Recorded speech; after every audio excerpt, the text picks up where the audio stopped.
friends. Welcome to Race to Rise podcast, a place where we discuss bite sized wisdom nuggets with easy to follow practices to live a better life. I am your host, Mital Patel, a parenting junkie, Ayurveda enthusiast, and an advocate of conscious living.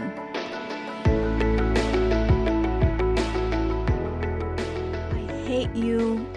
I want to hurt you. You're mean. I don't want to be with you. Get out of my house. How does that feel? Yes, and especially if it comes out of a 5-year-old. It's sad and it's devastating. And you know what? It's triggering. That's what's happened in my household yesterday, where my little one just comes from kindergarten and, my husband picks him up. And I happen to be home that day, and so he brings them home, and he has our little one has a backpack in his hand, and he just starts throwing everything, and he's screaming, I hate you, I don't like you, you're mean, I don't want to be with you, get out of my house. And I was working, so I got up from my office, and I was like, what's going on? Let me see. And he's just screaming and throwing. He threw his shoes off. He threw his backpack while my husband's not even inside the house. He's still coming out. He's still closing the garage. And it's just, the whole big feelings are coming out of my little one. What happens is my husband got really triggered, and he is looking at me, and I said, okay, I had to jump in, and I had to, handle the situation before something drastic happens. But I really want to ask you that question. What is going on here?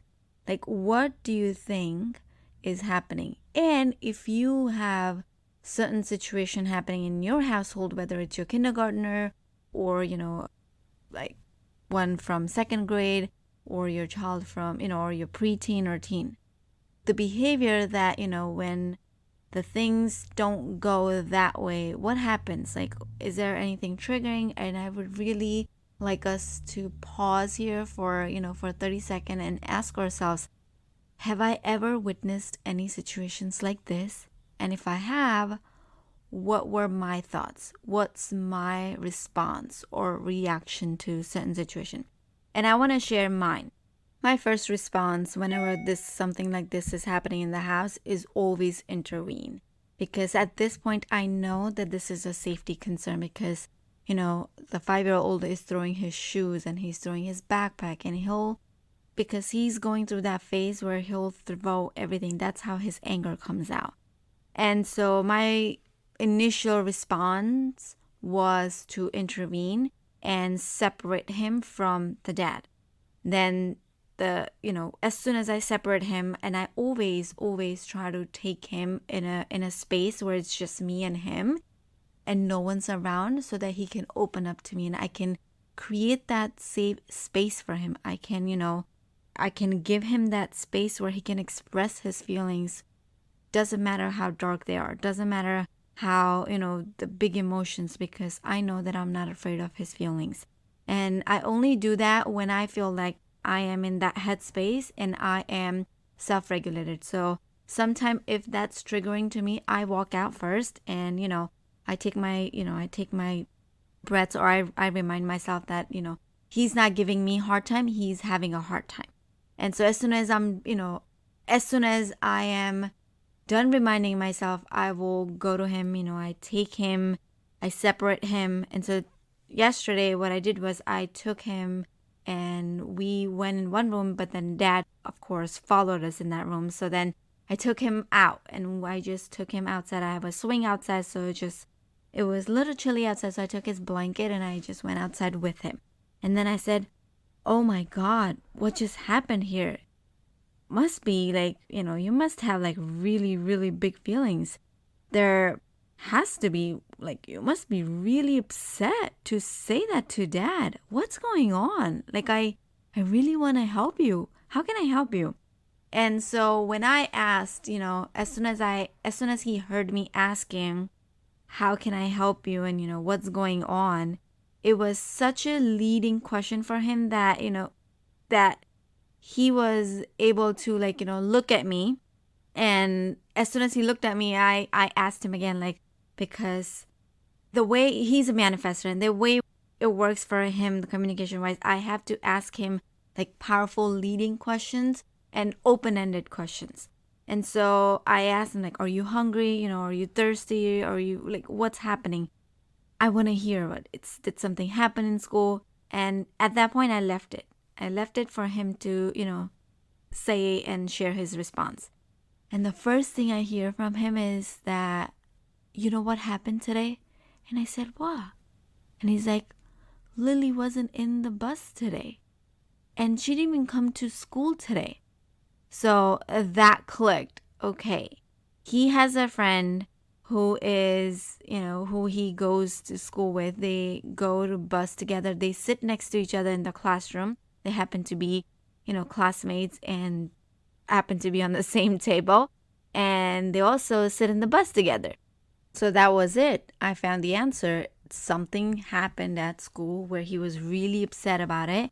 And, on top of it, when he came from school, he wanted to go to playground and dad said no.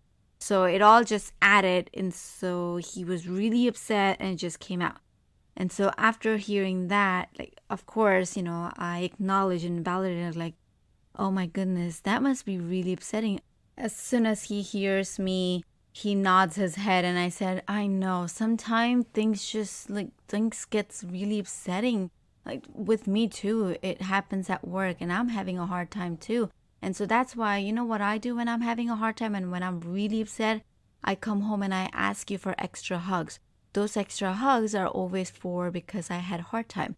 And so if you want, I can also give you extra hugs today if you want. Or I can, so he goes like, no. So I said, would you like me to give you kisses? And he goes like, no. I said, all right. Seems like you want maybe maybe you want food or you want something else. And he goes like, yes, I'm hungry and I want to eat.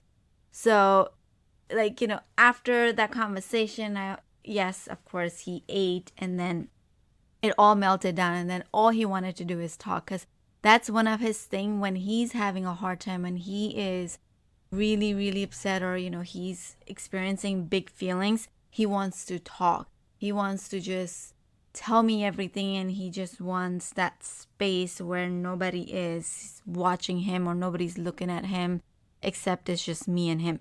So I truly believe that it's so important to understand that sometimes transitions are really hard for kids or, if something happened at school and they're not able to cope up with it in school. So when they come home, that whole thing is just burst out. And I also believe that this is a healthy way of dealing with the situation instead of, so I had two choices in this, in this matter when he said, I hate you, you're mean, I don't like you, I want you to get out of the house. I had two options to go with.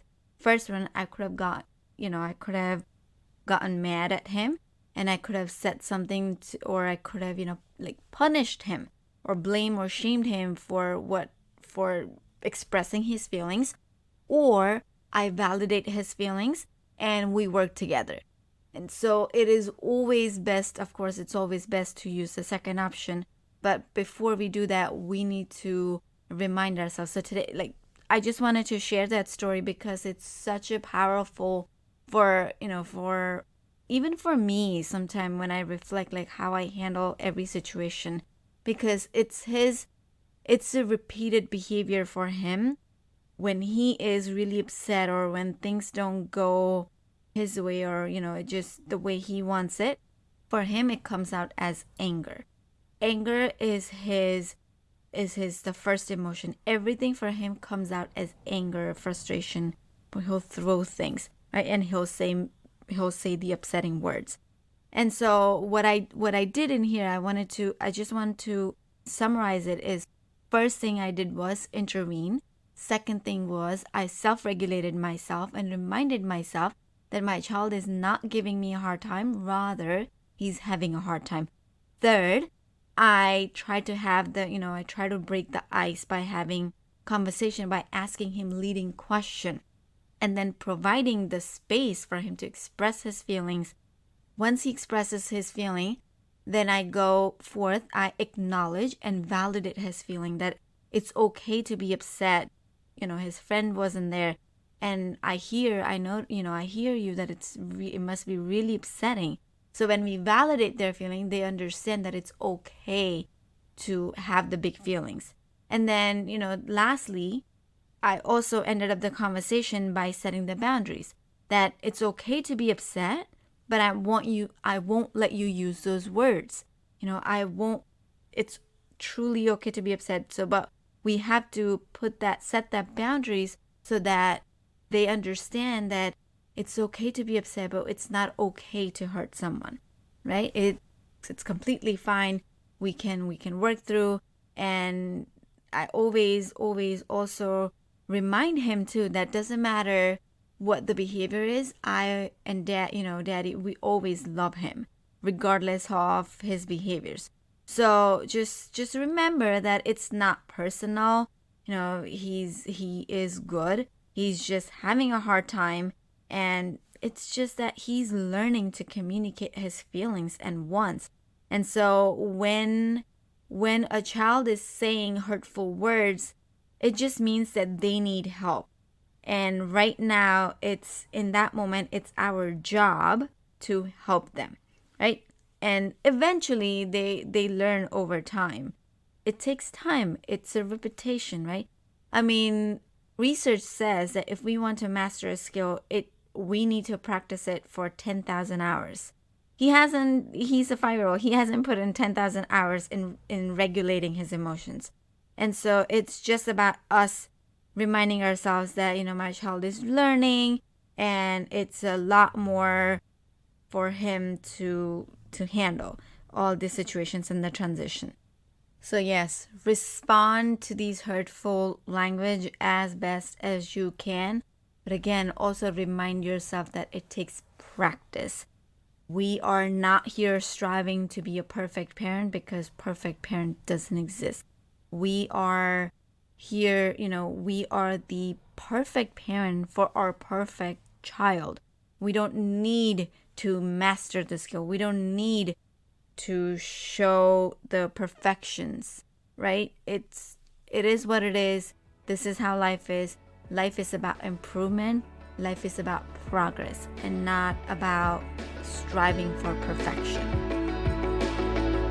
That's it for this week's episode of Race to Rise. Be sure to sign up to our email list at risewithmittal.com and join us again next time for more wisdom about life, kids, and everything in between. I am Mittal Patel, wishing you happy raising and rising.